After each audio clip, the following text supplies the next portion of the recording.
बिस्मिल्लाहिर्रहमानिर्रहीम। अस्सलाम वालेकुम स्टूडेंट्स। आई होप कि आप लोग बिल्कुल ठीक होंगे, खैरियत से होंगे और बहुत अच्छा सा पढ़ रहे होंगे। बच्चों, आज का हमारा टॉपिक है वर्किंग इन ह्यूमन हार्ट, यानी दिल कैसे काम करता है, दिल में वर्किंग कैसे होती है। इससे पहले वाली क्लास में मैंने आपको दिल की साख के बारे में बहुत डिटेल से और बहुत अच्छे से समझाया था। आई होप कि आप लोगों को वो क्लास याद होगी और आपको दिल का स्ट्रक्चर जो है वो अच्छी से याद होगा। तो चलते हैं बच्चों अपने टॉपिक की तरफ। अब यहाँ पर देखिए कि ये इंसानी दिल की एक साख मैंने यहाँ पे ड्रॉ करके रखी है। तो थोड़ा सा मैं रिवाइज कर लेती हूँ इसके चैम्बर्स के बारे में, तो आपको थोड़ा सा याद आ जाए कि ये मैंने लिखा है, ये इसका क्या है, लेफ्ट एट्रियम है। ऊपर वाले खाने जो होते हैं वो एट्रिया कहलाते हैं, नीचे वाले खाने जो होते हैं वो वेंट्रिकल कहलाते हैं। इंसानी दिल जो है वो 4 चैम्बर्स पर मुश्तमिल होता है, इसके 4 खाने होते हैं। ये वाला लेफ्ट एट्रियम है, ये वाला राइट एट्रियम है, फिर इसी तरह ये लेफ्ट वेंट्रिकल है और ये वाला राइट वेंट्रिकल है। ये वाली नाली जो है ये सुपीरियर वेना कैवा है, ये इंफीरियर वेना कैवा है, ठीक है। फिर ये पल्मोनरी आर्टरी है और ये डॉर्सल एवर्टा है, ठीक है। इतना मैंने आपको थोड़ा सा रिव्यू कर दिया। अब हम आते हैं अपने आज के टॉपिक की तरफ कि दिल जो है वो कैसे वर्क कर रहा होता है, कैसे काम कर रहा होता है, या दिल कैसे काम करता है। आज का हमारा ये टॉपिक है और हम ये पढ़ेंगे। देखो बच्चों, बर्ड्स और मेमल्स की तरह इंसान का दिल भी 4 चैम्बर्स पर, 4 चैम्बर्स पर मुश्तमिल होता है। ऊपर वाले खाने जो होते हैं इसके, ये जो ऊपर वाले खाने होते हैं ये एट्रिया कहलाते हैं, यानी दोनों को एट्रिया कहते हैं। और एक खाना है जो एक चैम्बर है उसको एट्रियम कहते हैं। ये वाले खाने, ये और ये, यानी लेफ्ट एट्रियम और राइट एट्रियम, ये ऊपर वाले जो चैम्बर्स हैं ये पतली दीवारों वाले खाने होते हैं, ठीक है। फिर नीचे जो 2 चैम्बर्स हैं, इंसानी दिल जो है बर्ड्स और मेमल्स की तरह 4 चैम्बर्स पर मुश्तमिल होता है। ऊपर वाले जो दो चैम्बर्स होते हैं वो पतली दीवारों के होते हैं और एट्रिया कहलाते हैं। नीचे वाले जो चैम्बर्स होते हैं वो मोटी दीवारों वाले होते हैं और वेंट्रिकल कहलाते हैं, उनको वेंट्रिकल कहते हैं। अब इन वेंट्रिकल्स की जो वेंट्रिकल है वो एट्रिया की बनिस्बत इसकी दीवारें जो है वो मोटी होती हैं, और वेंट्रिकल में भी जो लेफ्ट वेंट्रिकल है इसकी दीवार जो है वो सबसे ज़्यादा मोटी और मजबूत होती है, ठीक है। एट्रिया के मुकाबले में वेंट्रिकल की दीवारें मोटी होती हैं, मजबूत होती हैं। ये वाले खाने जो निचले खाने होते हैं जो वेंट्रिकल कहलाते हैं, इनकी दीवारें एट्रिया की बनिस्बत बहुत ज़्यादा मोटी और मजबूत होती हैं। और उस मजबूती में भी जो लेफ्ट वेंट्रिकल होता है उसकी दीवार जो है वो सबसे जो है मजबूत होती है। ये खाना दिल का सबसे बड़ा खाना और सबसे मजबूत खाना कहलाता है। और ये जो लेफ्ट जो वेंट्रिकल है इसकी जो दीवार की मोटाई है वो तकरीबन 0.5 इंच होती है, यानी कि ये खाना जो है लेफ्ट वेंट्रिकल है वो सबसे बड़ा और मजबूत खाना होता है। इसकी दीवारें दूसरे वेंट्रिकल की बनिस्बत ज़्यादा मोटी और मजबूत होती हैं और तकरीबन 0.5 इंच तक ये मोटी होती हैं। तो ऐसा क्यों होता है बच्चों? देखो, इसको एक छोटी सी मिसाल के ज़रिए हम समझते हैं। अगर मेरे पास एक बॉल है और मेरे बॉल को सिर्फ अपने पास थोड़ा सा ही दूर जो है मैंने अपनी जो है बॉल को थ्रो करना है, फेंकना है, तो मैं बस ज़री सी ताकत लगाऊंगी, ज़रा थोड़ी सी फोर्स लगाऊंगी और ऐसे ही यहाँ फेंक दूंगी। लेकिन अगर मैंने बॉल को बहुत दूर तक जो है वो फेंकना है, बॉल को मैं चाहती हूँ कि काफ़ी दूर तक मेरी जो है बॉल जाए, तो मैं अपनी पूरी कुव्वत, पूरी ताकत के साथ जो है वो बॉल को फेंकूंगी ताकि वो दूर तक जो मेरा टारगेट है वहाँ तक पहुँच जाए। इसलिए इसी तरह बिल्कुल जो है जो लेफ्ट वेंट्रिकल है उसकी दीवार दूसरे वेंट्रिकल की बनिस्बत इसलिए ज़्यादा मजबूत और मोटी होती है कि इस वाले खाने को जो ब्लड होता है, ऑक्सीजनेटेड ब्लड, उसको पूरी कुव्वत और प्रेशर के साथ पूरी बॉडी में जो है वो पंप करना होता है। यानी दिल से पूरी दूर तक जिस्म के हर हिस्से तक, हर सेल तक जो है ब्लड को पहुंचना होता है। तो इस वाले खाने में प्रेशर जो है वो बहुत ज़्यादा होता है और ब्लड को, इस वाले खाने को बड़ी कुव्वत की और ताकत के साथ तक दूर तक जो है वो पंप करना होता है। इसलिए ये वेंट्रिकल की दीवारें जो है बहुत दूसरे खाने की निस्बत जो है बनिस्बत मोटी होती हैं और मजबूत होती हैं। ठीक है, अब बात यही है कि दिल जो है वो वर्क कैसे करता है, ये दिल काम कैसे कर रहा होता है, दिल के अंदर कैसे खून आता है, कैसे जाता है। देखो बच्चों, दिल जो है एक डबल पंप के तौर पर काम कर रहा होता है।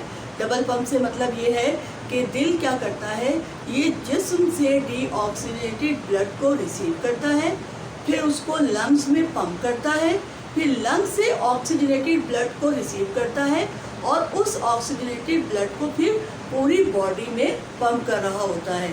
तो ये जो पूरा प्रोसेस मैंने आपको बताया, तो ये दिल जो है वो एक डबल पंप के तौर पर काम कर रहा होता है। अभी डबल पंप के तौर पर दिल कैसे काम कर रहा होता है ये हम आज देखेंगे। ठीक है, यही हमारा आज का टॉपिक है। अब यहाँ पर आ जाइए बच्चों, हम राइट साइड से शुरू करते हैं। ठीक है, ये इंसानी एक दिल की साफ्त है, ये इसकी राइट साइड है। ये वाला जो खाना है ये राइट एट्रियम है और ये वाला खाना क्या है, राइट वेंट्रिकल है। अब बच्चों यहाँ पर देखो, ये यहाँ पे आपको एक नाली, एक वेसल नज़र आ रही है जो कि है inferior vena cava. Inferior vena cava जो है ये एक बड़ी लार्जेस्ट वेसल होती है, ये एक बड़ी और मोटी जो है वो नाली होती है। अब ये जो एक बड़ी और मोटी नाली इंफीरियर वेना कावा ये कहाँ ओपन होती है, ये राइट एट्रियम में ओपन होती है। और इसका काम क्या होता है कि ये जिस्म के निचले तमाम हिस्सों से डीऑक्सीजनेटेड ब्लड को कलेक्ट करती है और राइट एट्रियम में जो है वो पहुंचा देती है।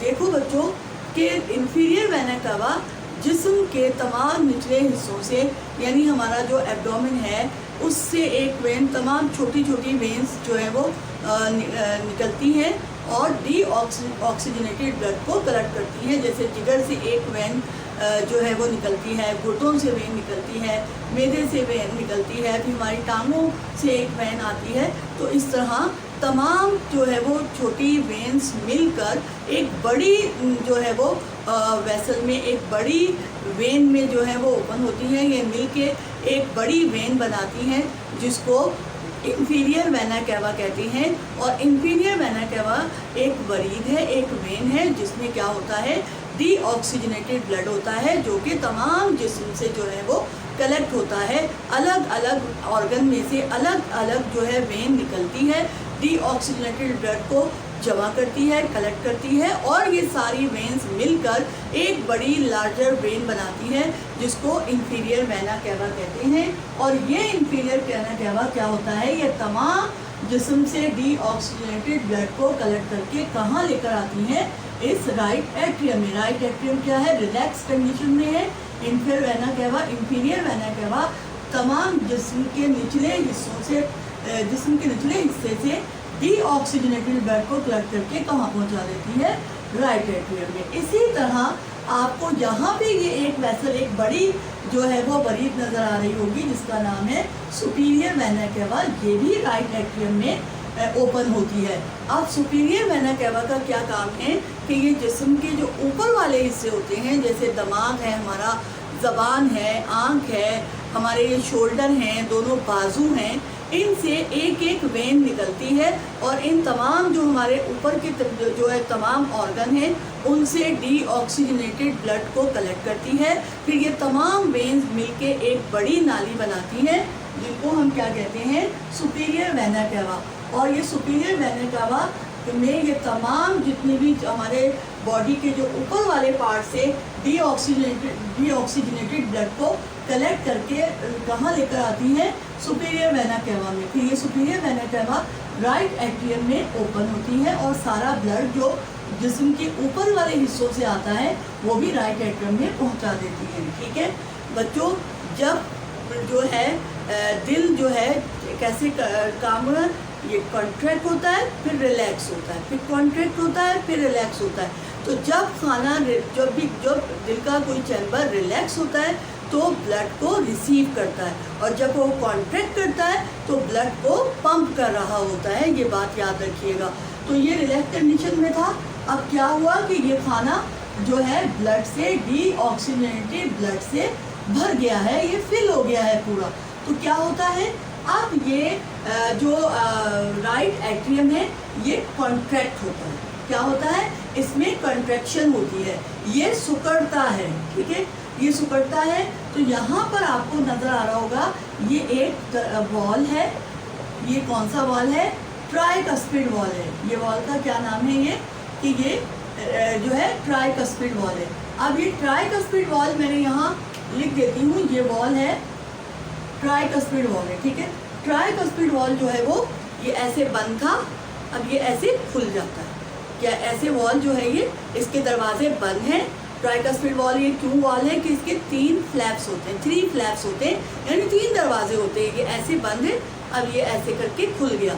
ये खुलता कैसे है कि जब कॉन्ट्रैक्ट होता है, एट्रियम जब कॉन्ट्रैक्ट होता है तो प्रेशर बढ़ जाता है। प्रेशर से क्या होता है? वो ब्लड का वॉल्यूम होता है, तो ब्लड का सारा प्रेशर जो है वो इस ट्राइकस्पिड वॉल के फ्लैप्स पे, दरवाज़ों पे पड़ता है, और दरवाजे जो कि ऐसे बंद होते हैं, ये दरवाजे खुल जाते हैं और सारा ब्लड जो है कहाँ पे आ जाता है?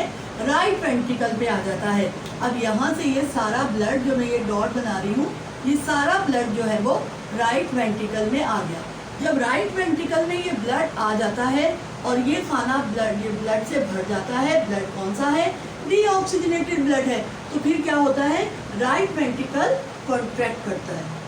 राइट वेंट्रिकल जैसे ही कॉन्ट्रैक्ट करता है तो ये ट्राइकस्पिड वॉल के जो दरवाजे थे जो कि यूं करके खुले हुए थे, ये फौरन बंद हो जाते हैं।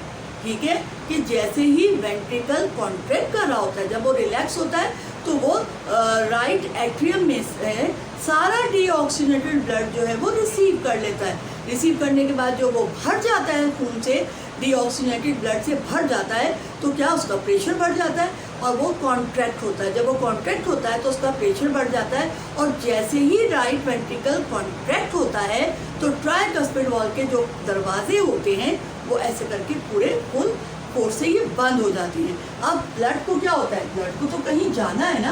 क्या होता है? अब ब्लड प्रेशर, अब ये कॉन्ट्रैक्ट होगा, कॉन्ट्रैक्शन होगी इस राइट वेंट्रिकल में, तो प्रेशर बढ़ेगा। अब ब्लड अगर ये नहीं बंद होगा तो ब्लड दोबारा ऊपर जा सकता है, तो ऐसा नहीं होता। उल्टा बहाव खून का कभी भी नहीं होता। राइट एट्रियम से ब्लड राइट वेंट्रिकल में आता है, लेकिन राइट वेंट्रिकल से दोबारा राइट एट्रियम में नहीं जा सकता, क्योंकि ये वॉल जो होते हैं ये मजबूती से फौरन, जैसे ही वेंट्रिकल कॉन्ट्रैक्ट होता है ये वॉल फौरन बंद हो जाता है। जब ये वॉल बंद हो जाता है तो ये जो यहाँ पे सेमील्यूनर वॉल है, मैंने आपको बताया था कि जो पल्मोनरी आर्टरी है, ये पल्मोनरी आर्टरी में जो वॉल होगा वो पल्मोनरी सेमील्यूनर वॉल कहलाएगा। तो ये वॉल जो होता है ये वॉल ऐसे खुल जाता है। ये वॉल खुल जाता है, वेंट्रिकल कॉन्ट्रैक्ट करता है और ब्लड जो है वो कहाँ जाता है? इस पल्मोनरी आर्टरी के ज़रिए। ये जो राइट जो है पल्मोनरी राइट जो है लेफ्ट लंग्स में चली जाती है और ये राइट लंग में चली जाती है। तो ये तमाम जो डीऑक्सीजनेटेड ब्लड है जो इंफीरियर वेना केवा और सुपीरियर वेना केवा लेकर आई थी राइट एट्रियम में, वो राइट एट्रियम से, राइट एट्रियम जो है वो कॉन्ट्रैक्ट हुआ, उसमें कंट्रैक्शन हुई, इसके दरवाजे ऐसे खुल गए, ब्लड जो है वो वेंट्रिकल में आ गया। वेंट्रिकल जब भर गया तो ये कॉन्ट्रैक्ट हुआ। जैसे ही ये कॉन्ट्रैक्ट हुआ ट्राइकस्पिड वॉल के दरवाजे बंद हो गए और सेमिनल वॉल खुल गया। अब ये सेमिनल वॉल खुल गया तो ये ब्लड जो है वो यहाँ से इसके अंदर चला गया, यहाँ से जाके ये वाले लेफ्ट लंग में चला जाएगा और ये राइट लंग में चला जाएगा। ये राइट लंग में क्यों चला जाएगा? साफ होने के लिए, ऑक्सीजन जस्ट होने के लिए। जब ये तमाम ब्लड जो है फेफड़ों में चला जाएगा, लंग्स में चला जाएगा, तो ब्लड में हीमोग्लोबिन है। हीमोग्लोबिन क्या करेगी? जब हम सांस ले रहे होते हैं, जब हम सांस लेते हैं तो ऑक्सीजन हमारे अंदर जो है वो जाती है और फेफड़ों में जाकर जो हमारे एल्वियोलाई होते हैं फेफड़ों में, वहाँ गैसों का तबादला होता है। ऑक्सीजन जो होती है हीमोग्लोबिन में एब्जॉर्ब हो जाती है, यानी खून जो है वो ऑक्सीजन को अपने अंदर एब्जॉर्ब कर लेता है, खून साफ हो जाता है, यानी ऑक्सीजनेटेड हो जाता है। ब्राइट रेड कलर होता है, चमकता हुआ सुर्ख रंग का ब्लड जो है वो साफ हो जाता है। साफ से मतलब ये कि उसमें वो ऑक्सीजन एब्जॉर्ब हो जाती है, ऑक्सीजनेटेड हो जाता है।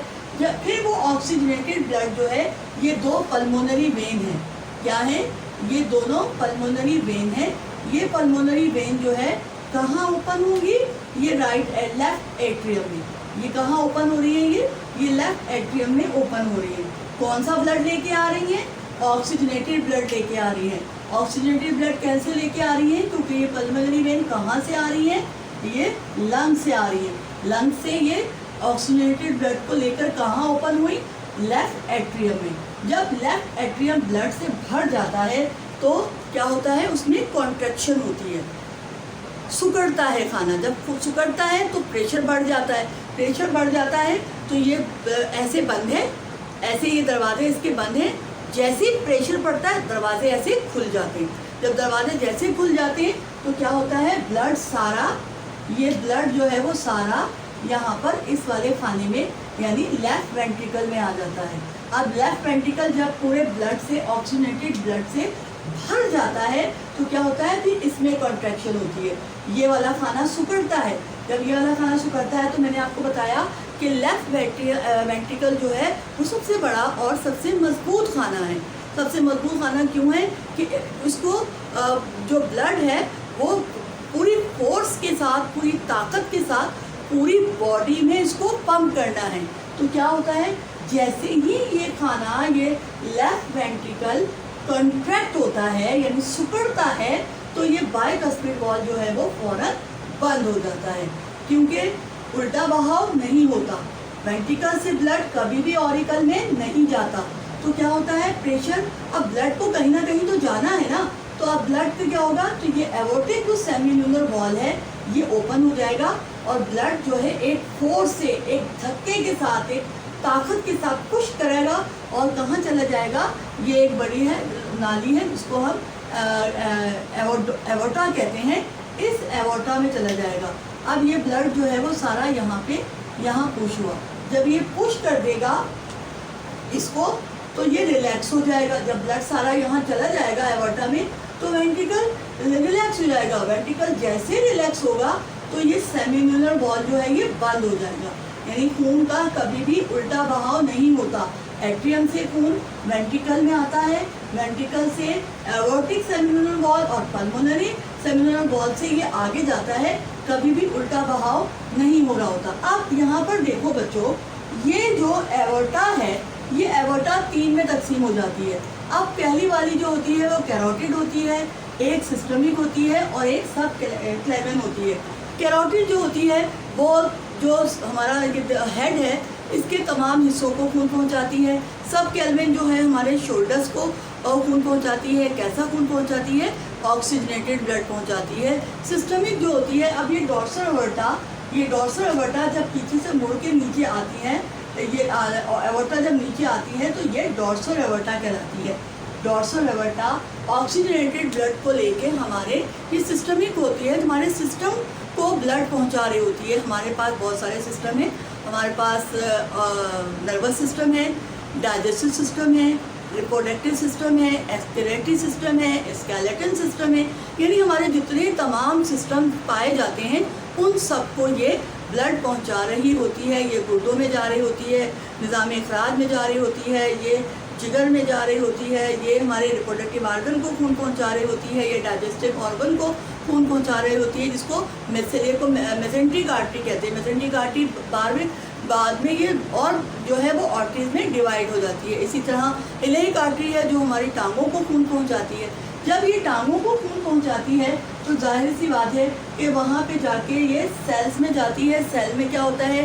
गैसों का तबादला होता है, यानी गैस, जो ऑक्सीजन गैस है वो यूटिलाइज हो जाती है। जब वो यूटिलाइज हो जाती है, खर्च हो जाती है तो कम हो जाती है। जब वो कम हो जाती है, लेस हो जाती है ब्लड में, तो कार्बन डाइऑक्साइड ज़्यादा हो जाती है। फिर यही पूरी नालियाँ जो है दोबारा कलेक्ट होती हैं इंफीरियर वेना केवा और सुपीरियर वेना केवा के ज़रिए। फिर ये पूरा प्रोसेस चलता है। तो इस तरह जो है वो हमारा दिल काम कर रहा होता है। ठीक है, आपको इज इट क्लियर? समझ में आया कि दिल कैसे वर्क कर रहा होता है? अब बच्चों होता क्या है कि जब हमारा दिल कैसे, हम अपनी जो हमारी रोज़मर्रा की जो लैंग्वेज है उसमें हम कैसे कहते हैं कि दिल कैसे कर होता है? धक धक धक धक धक धक, ऐसे दिल की आवाज़ होती है। लेकिन साइंस में कि में कैसा होता है दिल, कैसे दिल की आवाज़, दिल का साउंड कैसा होता है? लब डब लब डब।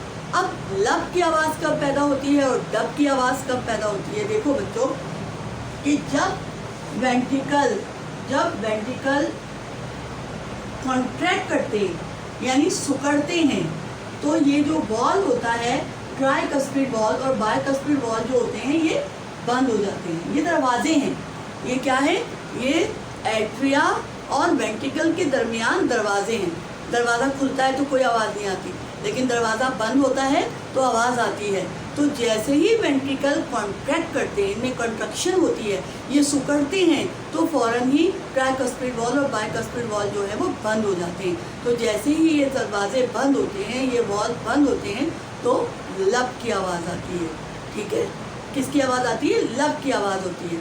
जब ये वेंट्रिकल्स यानी ये दोनों वेंट्रिकल्स रिलैक्स होते हैं तो क्या होता है, जब ये रिलैक्स हो जाते हैं तो जब ये कॉन्ट्रैक्ट होते हैं तो किसकी आवाज़ आती है, ये ट्राइकस्पिड और बाइकस्पिड वॉल बंद हो जाते हैं और लब की आवाज़ आती है। जब ये रिलैक्स होते हैं तो क्या होता है कि यहाँ पर जो ये एवोटिक सेमिनुलर वॉल हैं, ये वॉल जो होते हैं ये बंद हो जाते हैं। ठीक है, ये बंद हो जाते हैं, ये रिलैक्स होंगे तो ब्लड को रिसीव करेंगे। जब ब्लड को रिसीव कर रहे होंगे तो सेमिनुलर वॉल बंद होते हैं। जब ये ब्लड को पंप कर रहे होते हैं तो ट्राइकस्पिड और बाइकस्पिड वॉल बंद होते हैं। जब ट्राइकस्पिड और बाइकस्पिड वॉल बंद होते हैं तो लब की आवाज़ आती है। जब वेंट्रिकल रिलैक्स होते हैं तो क्या होता है, ये जो तुम्हारे पास सेमिनुलर वॉल होते हैं ये बंद होते हैं और उस वक्त डब की आवाज़ होती है। तो क्या होता है, साउंड, दिल का जो साउंड होता है, दिल जब काम कर रहा होता है, वर्किंग कंडीशन में है, सारी ज़िंदगी वर्क कर रहा होता है तो आवाज़ कैसी आती है, लब डब लब डब। और दिल की इस साउंड को स्टेथोस्कोप के ज़रिए जो है वो सुना जा सकता है आसानी के साथ। हम उसको जो है ये लब डब की आवाज़ को, वैसे हम आम ज़बान में धक धक धक धक ऐसे दिल की आवाज़ होती है, और ये धक धक की आवाज़ कब आ रही होती है, जब वेंट्रिकल कॉन्ट्रैक्ट करती हैं तो बाइकस्पिड और ट्राइकस्पिड वॉल बंद हो जाती हैं और लब की आवाज़ आती है। जब वेंट्रिकल रिलैक्स कर रहे होते हैं तो सेमिनुलर वॉल बंद हो जाती है और डब की आवाज़ आती है, और लब डब की आवाज़ को हम स्टेथोस्कोप के ज़रिए सुना जा सकता है। ये तो बच्चों था कि दिल वर्क कैसे कर रहा होता है, यानी ह्यूमन हार्ट में वर्किंग जो है वो कैसे हो रही होती है। अब बच्चों जो इंसान का दिल है वो डबल सर्किट कहलाता है, यानी इसमें जो सर्कुलेशन हो रही होती है, इंसान के दिल में जो सर्कुलेशन होती है वो डबल सर्कुलेशन होती है, जिसको डबल सर्किट भी कहा जाता है। यानी कैसी होती है, ये मैं ज़रा इसको मैं इरेज कर देती हूँ।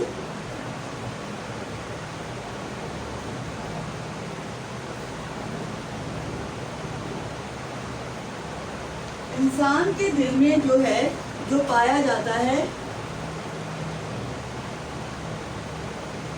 डबल सर्किट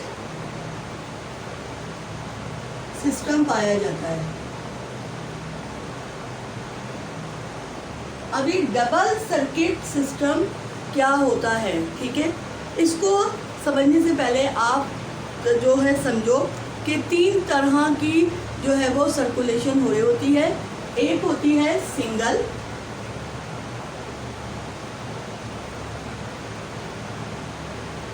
दूसरी होती है सिंगल सर्कुलेशन होती है, दूसरी होती है इनकम्प्लीट सर्कुलेशन है, और तीसरी है डबल सर्कुलेशन।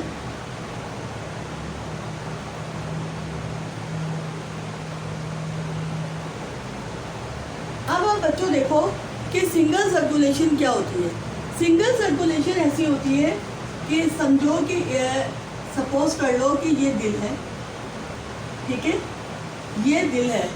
अब जैसे लाइक फिशेस, जैसे मछलियाँ होती हैं, मछलियों का, फिशेस का जो हार्ट होता है उसके सिर्फ 2 चैम्बर्स होते हैं, ठीक है। अब क्या हुआ कि जिस्म से सारा मछली के यानी फिश के जिस्म से सारा डीऑक्सीजनेटेड ब्लड कहाँ आया, दिल में आ गया, ठीक है। यानी सारा जिस्म से डीऑक्सीजनेटेड ब्लड जो है वो कलेक्ट हुआ। फिश की बात कर रही हूँ मैं, फिश के जो हार्ट होता है उसके 2 चैम्बर होते हैं, तो सारा जो डीऑक्सीजनेटेड ब्लड जो है वो कलेक्ट होके क्या वो दिल में आया। दिल से वो तमाम ब्लड जो है वो दोबारा जिस्म में चले जाएगा, ये है बॉडी, जिस्म में चला जाएगा, वापस दिल में नहीं आएगा। ये क्या होती है? सिंगल सर्कुलेशन, यानी बॉडी से कहाँ आ रहा है? दिल में आ रहा है, दिल से वो दोबारा कहाँ चला जा रहा है? बॉडी में चला जा रहा है। अब मान लो ये एक दिल है,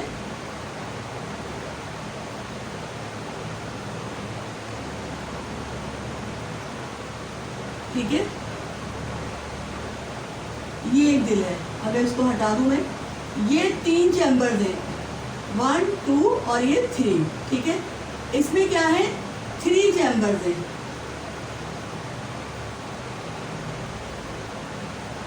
ये किसमें होते हैं? एम्फीबियंस में। जैसे फ्रॉग के बारे में हमने पढ़ा कि फ्रॉग का जो दिल है उसके 3 चैम्बर्स होते हैं। अब इसमें क्या होता है कि तमाम जिस्म से, पूरे जिस्म से क्या हुआ? डीऑक्सीजनेटेड ब्लड जो है वो कलेक्ट हुआ, सारा जिस्म से कहाँ आया? ये राइट एट्रियम में आया, राइट एट्रियम से कहाँ आ जाता है? ये वेंट्रिकल, राइट वेंट्रिकल में आ गया। फिर तमाम जिस्म से ऑक्सीजनेटेड ब्लड जो है वो पल्मोनरी वेन के ज़रिए पूरा कहाँ आया? लेफ्ट वेंट्रिकल में आया, और वहाँ से लेफ्ट एट्रियम में आया, लेफ्ट एट्रियम से वेंट्रिकल में आया। लेकिन जब वेंट्रिकल में आता है तो ये ऑक्सीजनेटेड और डीऑक्सीजनेटेड दोनों ब्लड जो है थोड़े ये मिक्स हो जाते हैं, तो ये कहलाती है इनकम्प्लीट सर्कुलेशन। अब डबल सर्कुलेशन क्या है?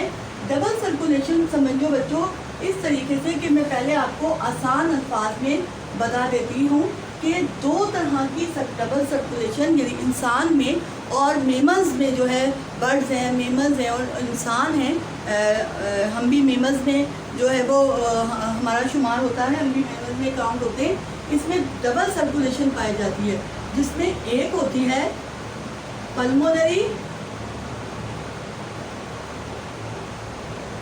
पल्मोनरी सर्कुलेशन और दूसरी होती है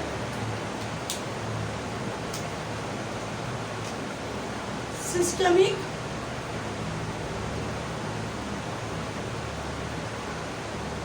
सर्कुलेशन, ठीक है। डबल सर्कुलेशन कितने टाइप की होती है? दोहरा गर्दिशी निज़ाम कहते हैं हम इसको, उर्दू में कैसे कहेंगे कि दोहरा गर्दिशी निज़ाम, यानी डबल सर्कुलेशन होती है। डबल सर्कुलेशन कितने किस्म की होती है? 2 किस्म की होती है, 2 टाइप्स की होती है। एक होती है पल्मोनरी सर्कुलेशन और एक होती है सिस्टमिक सर्कुलेशन। अब हम इसको ज़रा अच्छी तरह पहले समझ लेते हैं कि पल्मोनरी सर्कुलेशन क्या होती है और सिस्टमिक सर्कुलेशन क्या होती है। मैं आपको बहुत आसान करके, बहुत आसान जो है वो अल्फाज में समझाऊंगी। बच्चों देखो, समझो कि वो रास्ता, ध्यान से फोकस करना और उसको समझ लेना। आप अच्छी तरह इसको समझ लेंगे ना तो आपको हमेशा याद रहेगा कि वो रास्ता जिसमें ब्लड दिल से लंग्स में पंप हो, यानी दिल से लंग्स में जाए और लंग्स से वापस दिल में आए, ये रास्ता कहलाता है पल्मोनरी सर्कुलेशन। यानी वो रास्ता या वो जो है सिस्टम जिसमें जो है वो सर्कुलेशन, या आप वो रास्ता कह लें, या वो सर्कुलेशन जिसमें डीऑक्सीजनेटेड ब्लड दिल से लंग्स में जा रहा है, फिर लंग्स से ऑक्सीजनेटेड ब्लड वापस दिल में आ रहा है, ये रास्ता कहलाता है पल्मोनरी, या ये सर्कुलेशन कहलाती है पल्मोनरी सर्कुलेशन।